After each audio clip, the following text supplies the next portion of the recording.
कहानी की शुरुआत होते में लू नाम की एक लड़की को दिखाया जाता है जो एक जिम सेंटर के अंदर टॉयलेट साफ करने का काम करती है। हम देख पाते हैं कि उसकी जिंदगी बहुत ही ज्यादा शांत और अकेली है। वो किसी से भी ज्यादा बातें नहीं करती। वो अपना ज्यादातर वक्त सिगरेट पीने में बिता देती है। अगले सीन में हमें दिखाया जाता है कि लू की एक बहन है जिसका नाम बेथ है और वो उससे मिलने आई है। यहाँ पर हमें पता चलता है कि उसकी बहन बेथ का आदमी काफी ज्यादा गुस्सैल है। वो उसे हमेशा मारता पीटता रहता है और इसी वजह से लू भी उसे नफरत करती है। अब कुछ टाइम बाद हम देखते हैं लू जब अपने जिम सेंटर में होती है तो वहाँ पर उससे एक लड़की मिलने के लिए आती है और इस लड़की का नाम हम जैकी जान पाते हैं। यहाँ पर इन दोनों की मुलाकात अच्छे से होती है। जिम के बाहर हम देखते हैं जैकी को कुछ लड़के परेशान करने लगते हैं, लेकिन जैकी काफी होशियार लड़की होती है। वो एक लड़के को जोरदार मुक्का मारती है जिसके चलते सारे लड़के भाग जाते हैं। लड़ाई ज्यादा बढ़ने की वजह से वो उस ग्रुप के मेन लड़के को अपने साथ लेकर आती है। यहाँ पर अब वो उससे सुलह समझौता करती है, लेकिन हम देखते हैं लू इस लड़की की इतनी ज्यादा मदद करती है कि ये दोनों एक दूसरे के काफी ज्यादा करीब आ जाते हैं। कुछ टाइम बाद लू को पता चलता है कि जैकी जहाँ पर काम करती है वो उसके डैड का ही दफ्तर है,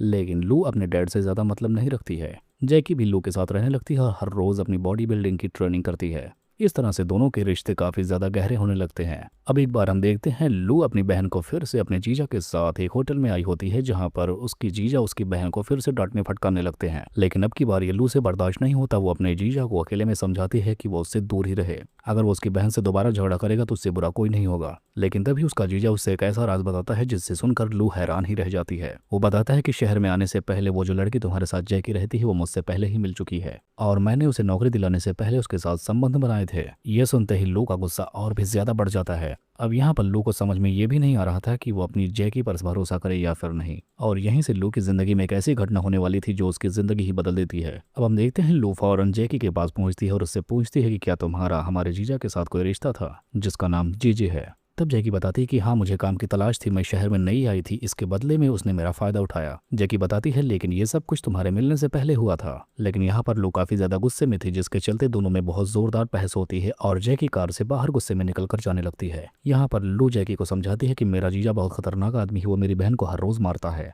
और आखिरकार दोनों फिर से शांत होकर साथ में जाने लगते हैं। अगली सुबह लू को फोन आता है कि उसकी बहन अस्पताल में एडमिट है। लू जब अस्पताल पहुंचती है तब वो देखती कि उसकी बहन को उसके जीजा ने बहुत ही ज्यादा मारा है। उसकी बहन की पूरी शक्ल अच्छी तरीके से सूज गई है। तभी यहाँ पर लू के पिता भी आ जाते हैं जो शहर के काफी ज्यादा ताकतवर लोगों में से एक थे। अब वो लू से बोलते हैं कि जीजे को जरूर सजा मिलेगी, लेकिन आज तो फैसला किसी और ने ही उसकी जान लेने का कर लिया था। लू कुछ सोच पाती इससे पहले जैकी ही उसे मारने के लिए उसके घर पे चली जाती। वो जेजे के घर में पहुंचकर उसका सर इतनी बुरी तरीके से फोड़ती है कि जेजे की जान ही निकल जाती है। तब तक लू भी अपने जीजा के घर पे पहुंचती है जहां पर वो अपने जीजा को मरे हुए हालात में देखती है।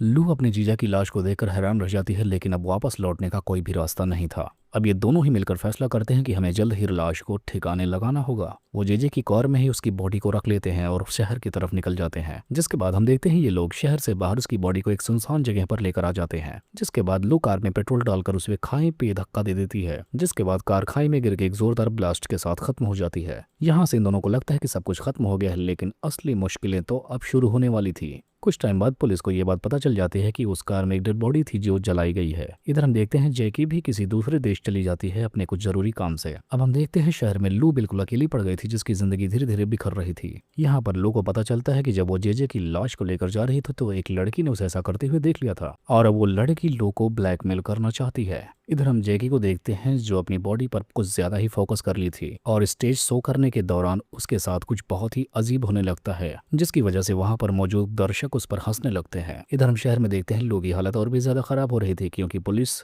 हर कदम लू के करीब ही आती जा रही थी। एक दिन पुलिस लू के घर पर आ ही जाती है। वो बोलती है कि जेजे हमारा मुखबिर था क्योंकि वो लू के पिता के घर कानूनी कामों के टिप देता था। ये सुनकर लू को एक और भयानक सच का एहसास होता है। पुलिस बताती है कि बहुत साल पहले तुम्हारी माँ ने भी तुम्हारे पिता के खिलाफ हमारे पास कंप्लेन किया था, लेकिन उसी के बाद वो अचानक गायब हो गई। अब लू को समझ में आ जाता है कि उसकी मॉम उसे छोड़कर नहीं गई थी बल्कि उन्हें गायब किया गया है। दूसरी तरफ हम जैकी को देखते हैं जो शहर वापस आ गई थी लू के पास, लेकिन अब वो घबराई हुई थी। इसी दौरान एक और खतरनाक घटना घट जाती है। जैकी गुस्से में आकर उस लड़की को गोली मार देती है जिसे सारा राज पता था। अब यहाँ से मामला और भी ज्यादा खतरनाक हो जाता है।